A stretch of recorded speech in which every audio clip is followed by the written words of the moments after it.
nada, dime si vienes a mi cama, la fama, se la pasan de siento que soy mala. La Habana, al Yao ready.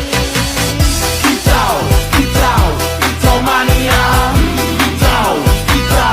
It's mania. Assalamualaikum warahmatullahi wabarakatuh. Waalaikumsalam warahmatullahi wabarakatuh. Alhamdulillahirabbil alamin wa bihi nasta'inu ala umuri dunya waddin. Shalatu wassalamu ala asrofil anbiya'i wal mursalin wa ala alihi wa ashabi ajmain, amma ba'du. Pertama-tama marilah kita panjatkan puja beserta puji syukur kita atas kehadirat Allah Subhanahu wa taala, yang dimana Allah telah memberikan kesempatan bagi kita semua hingga malam ini dapat berkumpul mengaji tafsir Mali surah Al-Qamar ayat 1 sampai 10. Sini sebelum kita mulai, mari kita ngaji bersama-sama. A'udzu billahi minasy syaithanir rajim. Bismillahirrahmanirrahim. Iqrabatis sa'atu wa ansaqal qamar wa iyarau ayatan yu'ridu wa yaqulu sihrum mustamir wa kazzabu wattaba'u ahwa'ahum wa kullu amrin mustaqir wa laqad ja'akum minal anba'i ma fi muzdajar hikmatun balighatun fama tughnin nuzur fatawalla anhum yawma yad'ud da'i ila syai'in nukur Hussa'an absaruhum yakhrujuna minal ajdasi ka'annahum jaraddum muntasir muhti'ina ilad da'i yaqulul kafiruna hadza yawmun asir kazzabat qablahum qaumun nuhin fakazzabu abdana wa qalu majnunun wazdujir fada'a rabbahu anni maghlubun fa'antasir. Sadaqallahul azim. Iqtarabatis sa'atu, telah dekat waktu kiamat, wansaqal qamar, dan bulan pun terbelah. Pada ayat ini Allah telah mengingatkan bahwa kiamat itu sudah dekat atau sangat dekat.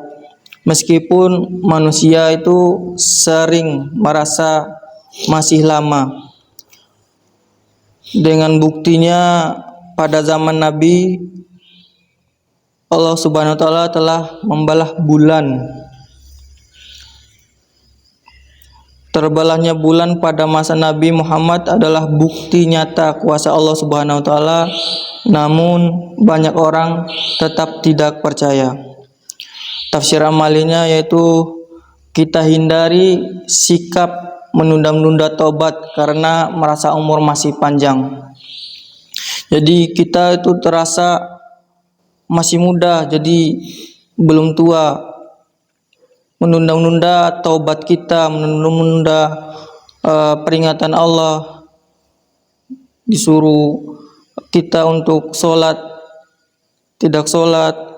Itu kita berusaha hidup. Yang kedua tafsirnya kita berusaha hidup dengan kesadaran bahwa waktu terus berjalan menuju akhir.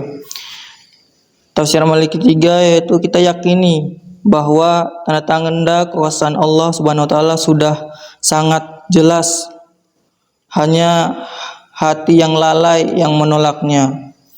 Hati-hati yang lalai itu contohnya seperti orang-orang yang telah melalai peringatan-peringatan Allah Subhanahu wa taala. Banyak orang yang berkata nanti saja berubah, mumpung kita masih muda, masih kita bebas, tunggu tua dulu baru taubat. Nah, itu orang-orang yang lalai. Padahal setiap hari kita melihat berita kematian mendadak, tidak tua maupun muda tetap mati pada Allah yang ditetapkan. Allah tidak membanding-bandingkan manusia maupun tua maupun muda. Allah tetap menetapkan mati ya mati, kun fayakun, terjadilah maka terjadilah.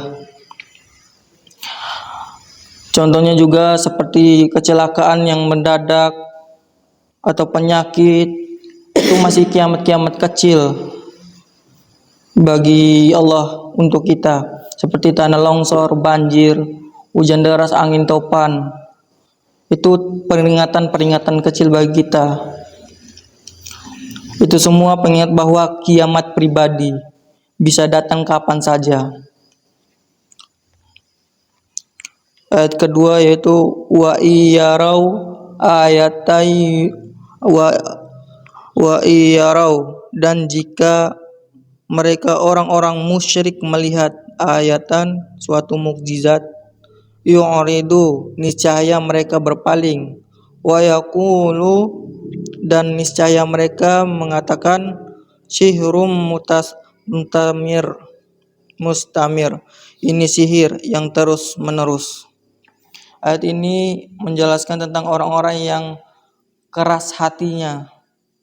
Keras hati akan selalu mencari alasan untuk menolak kebenaran Allah Subhanahu wa taala. Bahkan kita ketika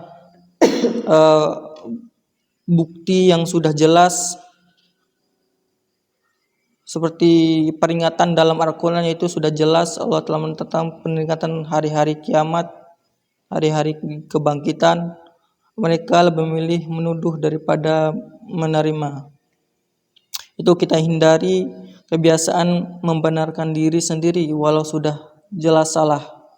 Itu kita berusaha jujur menerima kebenaran meski itu menyakiti ego. Kita yakini bahwa hati yang bersih akan mudah menerima petunjuk. Nah, di zaman ini sekarang, ketika seorang diingatkan tentang kesalahan, misalnya maksiat atau kebohongan, itu contoh yang kecil, sering kalinya jawabnya itu adalah mencari kebenarannya. Padahal sudah ada bukti dia maksiat, dia berbohong, masih mencari kebenaran untuk dirinya. Bahkan ada yang memutar-mutarkan fakta agar terlihat benar. Ini mirip dengan kaum yang menuduh mukjizat sebagai sihir. Jadi orang-orang terdahulu menuduh mukjizat Allah yang diperingatkan oleh orang yang tidak mempercayai adanya Allah, itu mereka itu menuduh sebagai bentuk sihir. Pada ayat ketiga yaitu walaqad ja'ahum, dan sungguh telah datang kepada mereka minal anba'i, dari berita-berita, ma fihi, apa yang di dalamnya, muzdajar, terdapat ancaman.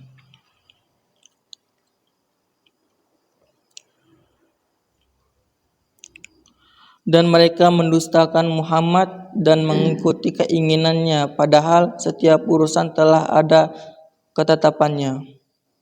Nah, ayat ini menjelaskan tentang penolakan terhadap kebenaran sering bukan karena kurang bukti, tetapi karena mengikuti hawa nafsu. Manusia cenderung memiliki yang menyenangkan meski salah, memilih yang menyenangkan meski salah. Yang Tafsir amalinya yaitu kita hindari menjadikan bahwa hawa nafsu sebagai pedoman hidup. Kita berusaha mengendalikan diri dengan iman dan akal sehat. Kita yakini bahwa tiap perbuatan akan ada konsekuensinya. Nah,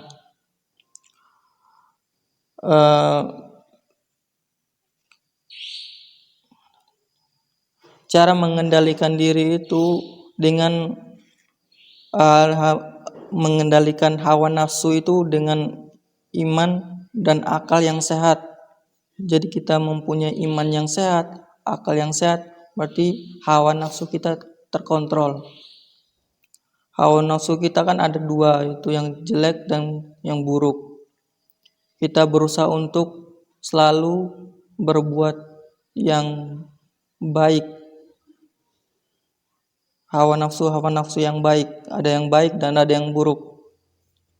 Kita harus memperkuat amal kita, akal kita yang sehat untuk memperkuat hawa nafsu kita agar tidak tergeser ke hal-hal yang buruk. Seperti budaya bebas ini kan tanpa batas menjadikan diplomasi sebagai kebebasan, padahal sering merusak moral.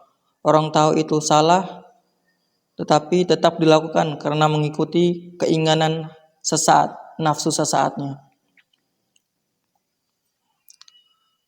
Nah, pada ayat keempat, yaitu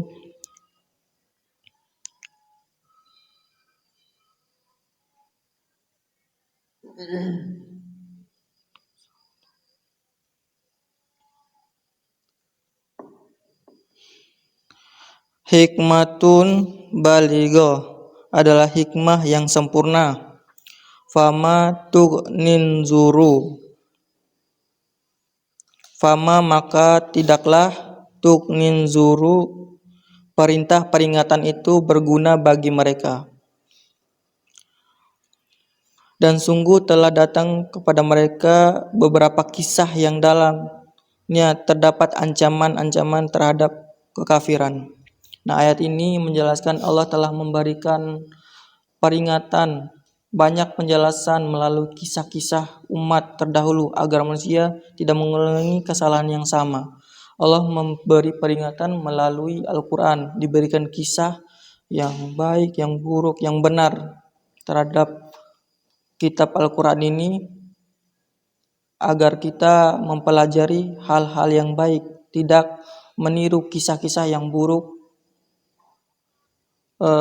yang seperti orang-orang kafir pada zaman Nabi Muhammad SAW. Tafsir amalinya yaitu kita hindari mengabaikan pelajaran dari sejarah. Jadi kita jangan mengabaikan bahwasannya Al-Quran ini telah mencantumkan sejarah yang baik, yang benar, yang buruk. Kita harus mempelajari agar kita tidak tersesat di kemudian hari. Ambil poin yang benar, yang baik di dalam Al-Quran ini, lalu pelajari. Ini Al-Quran adalah peringatan bagi kita. Itu kita berusaha mengambil hikmah dari kisah-kisah dalam Al-Quran dan kehidupan yang nyata. Kita yakini bahwa sejarah Allah memberi peringatan agar tidak jatuh pada kesalahan yang sama. Jadi Allah supaya kita mempelajari Al-Quran ini supaya tidak terjatuh kesalahan yang sama seperti kisah-kisah orang-orang kafir pada zaman Nabi terdahulu. Banyak kehancuran terjadi karena kesalahan yang sama. Keserakahan, kesombongan, dan ketidakadilan. Namun manusia sering mengulangi seolah tidak belajar dari masa lalu. Ayat kelima,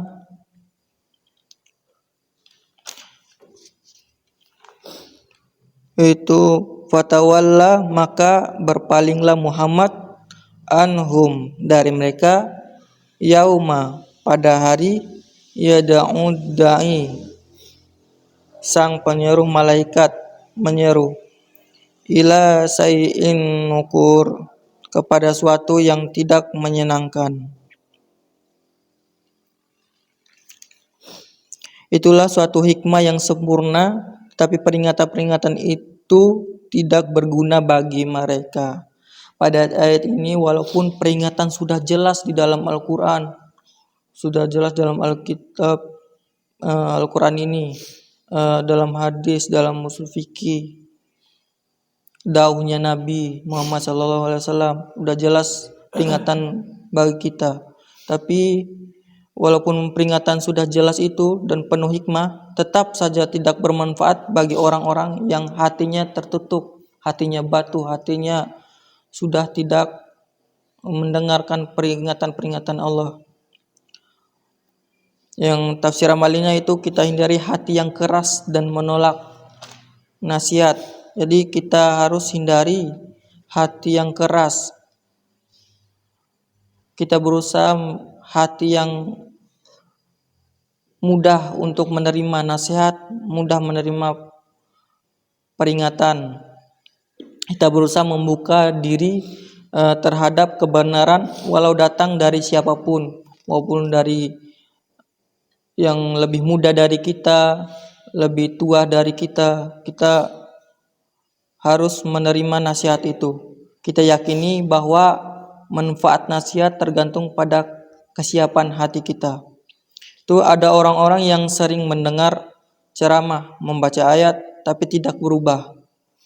Masalahnya bukan pada kekurangan ilmunya, tetapi pada hati yang tidak mau menerima peringatan, menerima kebaikan, menerima nasihat dari orang-orang. Ayat ke-6,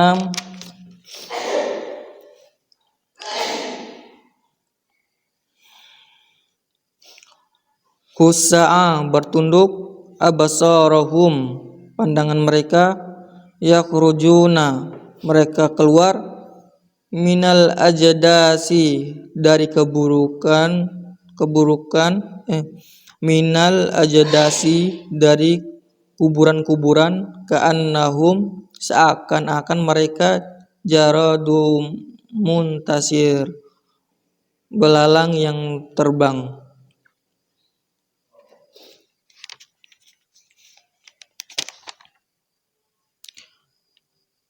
Maka berpalinglah engkau Muhammad dari mereka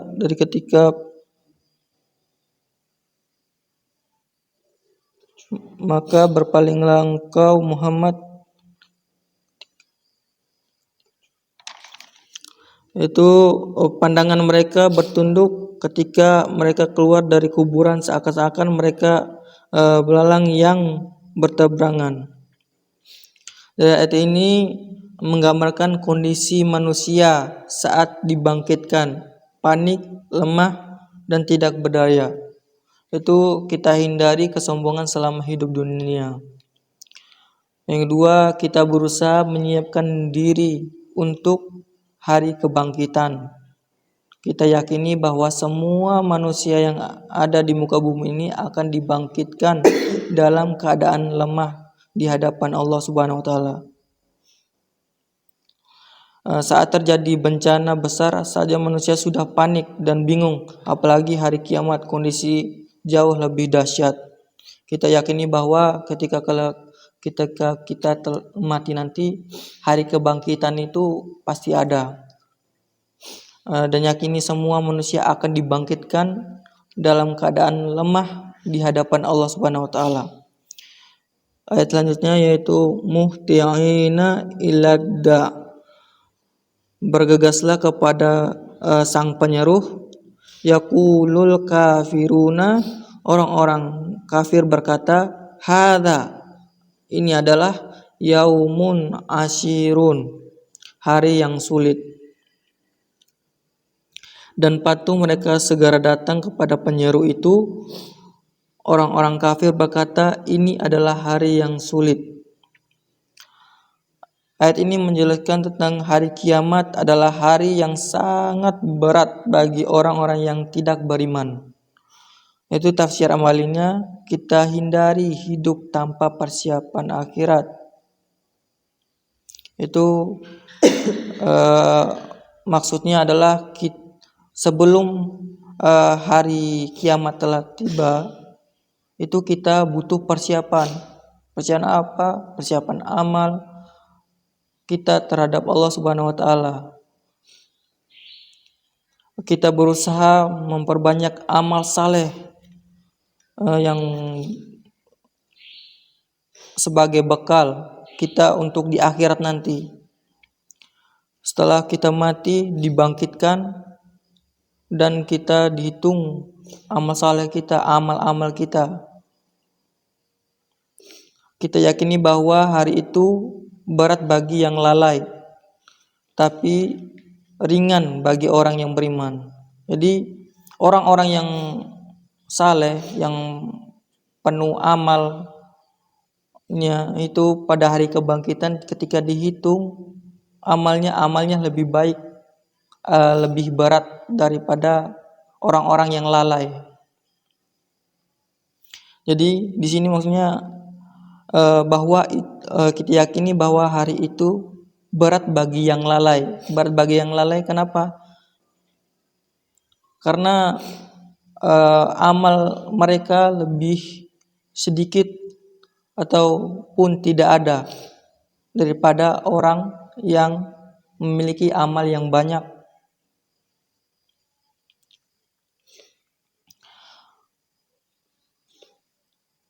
Ayat ke-9 yaitu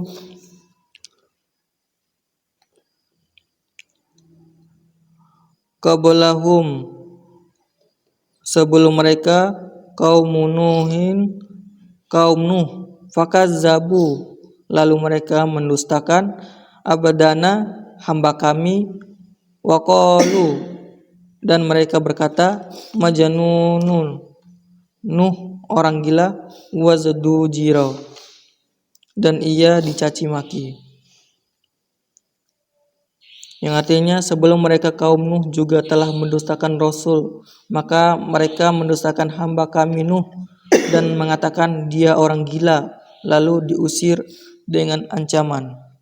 Ayat ini menjelaskan kaum Nabi Nuh menolak dakwah, bahkan menghina beliau. Ini menunjukkan bahwa penolakan terhadap kebenaran sudah terjadi sejak dulu. Itu tafsir amalinya, kita hindari meremehkan orang yang mengajak kebaikan. Kita berusaha menghargai nasihat walaupun tidak sesuai dengan keinginan kita. Kita yakini bahwa para membawa kebenaran sering diuji dengan penolakan. Orang-orang yang mengingat, orang-orang yang memberi peringatan tentang agama kadang disebut sok suci atau radikal. Ini mirip dengan ejekan terhadap Nabi Nuh. Baik, hanya itu saja yang dapat saya sampaikan. Kurang dan lebihnya mohon maaf dari saya. Ihdinas siratal mustaqim. Assalamualaikum warahmatullahi wabarakatuh. Waalaikumsalam warahmatullahi wabarakatuh.